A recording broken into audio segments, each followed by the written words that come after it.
이 시간 함께 은혜 나누실 말씀 누가복음 12장 13절에서 21절까지입니다. 무리 중에 한 사람이 이르되 선생님 내 형을 명하여 유업을 나와 나누게 하소서 하니 이르시되 이 사람아 누가 나를 너희의 재판장이나 물건 나누는 자로 세웠느냐 하시고 저희에게 이르시되 삼가 모든 탐심을 물리치라 사람의 생명이 그 소유에 넉넉한 데 있지 아니하니라 하시고 또 비유로 저희에게 일러 가라사대 한 부자가 그 밭에 소출이 풍성함에 심중에 생각하여 가로되 내가 곡식 쌓아둘 곳이 없으니 어찌할꼬 하고 또 가로되 내가 이렇게 하리라 내 곡간을 헐고 더 크게 짓고 내 모든 곡식과 물건을 거기 쌓아두리라 또 내가 내 영혼에게 이르되 영혼아 여러 해 쓸 물건을 많이 쌓아두었으니 평안히 쉬고 먹고 마시고 즐거워하지 하리라 하되 하나님은 이르시되 어리석은 자여 오늘 밤에 네 영혼을 도로 찾으리니 그러면 네 예비한 것이 네 것이 되겠느냐 하셨으니 자기를 위하여 재물을 쌓아두고 하나님께 대하여 부여치 못한 자가 이와 같으니라. 아멘. 이 시간 어리석은 부자 이러한 제목으로 말씀 나누겠습니다. 예수님을 따르던 자 중에 한 사람이 이렇게 예수님께 요청을 했습니다. 내 형을 명하여 유업을 나와 나누게 하여 주소서 이렇게 요청을 했습니다. 그러자 예수님께서 이 사람아 누가 나를 너희의 재판장이나 물건 나누는 자로 세웠느냐 이렇게 답하셨습니다. 그리고 또 말씀하시기를 삼가 모든 탐심을 물리치라 사람의 생명이 그 소유에 넉넉한 데 있지 않다 그렇게 말씀하셨습니다. 그리고 어리석은 부자에 대한 말씀을 비유로 이야기하셨습니다. 한 부자가 있었습니다. 그 밭에 소출이 풍성했습니다.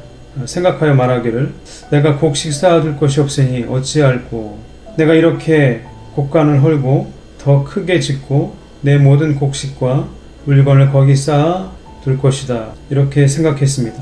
그리고 자신에게 다시금 이렇게 이야기합니다. 내 영혼아 여러 해 쓸 물건을 많이 쌓아두었으니 평안히 쉬고 먹고 마시고 즐거워하자. 그런데 하나님은 이렇게 말씀하십니다. 어리석은 자여 오늘 밤에 네 영혼을 도로 찾으리니 그러면 네 예비한 것이 네 것이 되겠느냐 이렇게 말씀하셨습니다. 그리고 다음과 같이 말씀하십니다. 자기를 위하여 재물을 쌓아두고 하나님께 대하여 부여치 못한 자가 이와 같으니라. 이것이 어리석은 부자에 대한 비유의 마지막 말씀이셨습니다. 어리석다라는 말을 시편에서는 이렇게 표현하고 있습니다. 시편 14편 1절에 보면 어리석은 자는 그 마음에 이르기를 하나님이 없다 하도다. 저희는 부패하고 소행이 가증하여 선을 행하는 자가 없도다.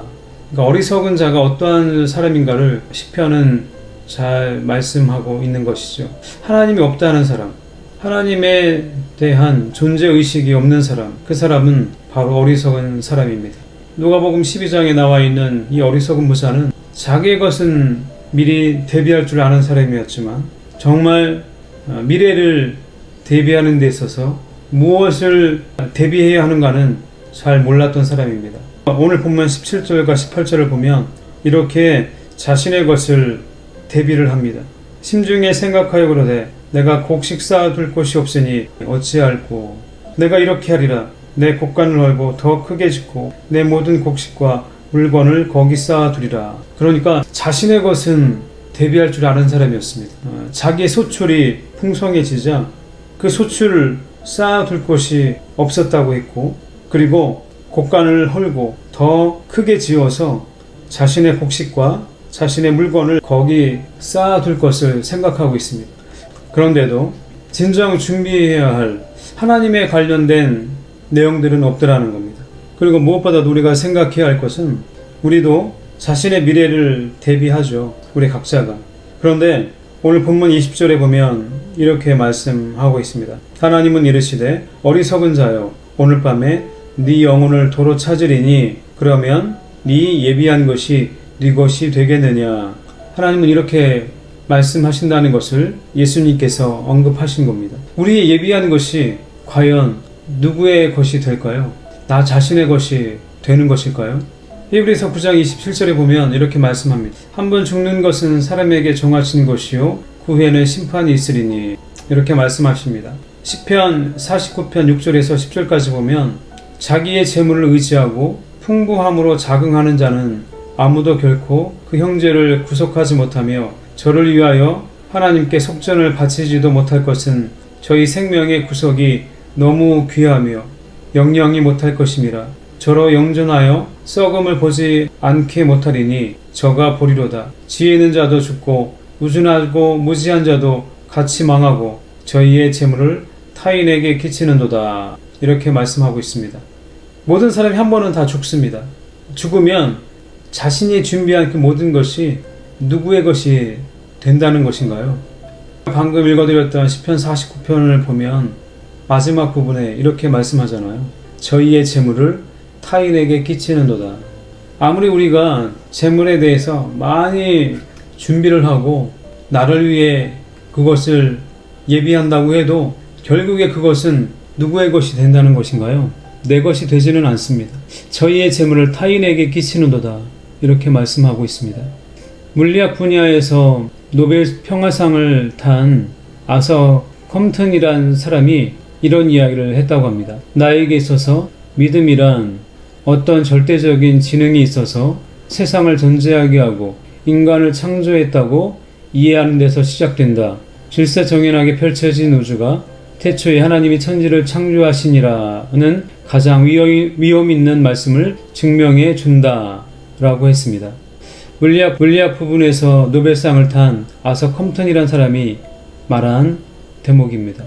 그러니까 하나님이란 존재를 의식하는 것, 그것이 얼마나 중요하고 소중한 일인가를 이 사람은 이야기하고 있는 것입니다. 그리고 과학을 연구하면 연구할수록 하나님을 발견할 수밖에 없다고 과학자들은 이야기를 한다고 합니다. 히브리서 3장 4절에 보면 다음과 같이 말씀합니다. 집마다 지은 이가 있으니 만물을 지으신 이는 하나님이시라. 이와 같이 말씀하고 있습니다. 그러니까 정말 중요한 건 하나님을 느끼는 거죠. 하나님을 믿고 하나님을 의식하는 삶을 살아가는 것입니다. 누가복음 12장에 나와 있는 이 어리석은 부자는 하나님을 의식하지 못하는 사람입니다. 자신의 것을 예비하기 위해서 창고를 새로 지을 줄은 알지만 하나님을 위해서는 아무것도 예비하지 않고 준비하지 못하는 사람, 바로 이것이 성경에서 말하는 어리석은 부자인 것입니다. 여러분, 우리가 정말 우리 자신의 미래를 위해서 예비해야 할 것은 다른 것이 아니라 하나님을 기억하는 마음, 하나님을 의식하는 그러한 생각들, 반드시 그러한 것이 필요한 것입니다. 잠언 11장 24절과 25절에 보면 다음과 같이 말씀합니다. 흩어 구제하여도 더욱 부하게 되는 일이 있나니 과도히 아껴도 가난하게 될 뿐이니라. 구제를 좋아하는 자는 풍족하여질 것이요 남을 윤택하게 하는 자는 윤택하여지리라. 진정 부유한 삶을 사는 사람들은 바로 이와 같은 삶을 사는 사람들인 겁니다. 잠언 28장 25절과 26절에 보면 다음과 같이 말씀합니다. 마음이 탐하는 자는 다툼을 일으키나 여호와를 의지하는 자는 풍족하게 되느니라. 자기의 마음을 믿는 자는 미련한 자요 지혜롭게 행하는 자는 구원을 얻을 자니라. 이렇게 말씀합니다.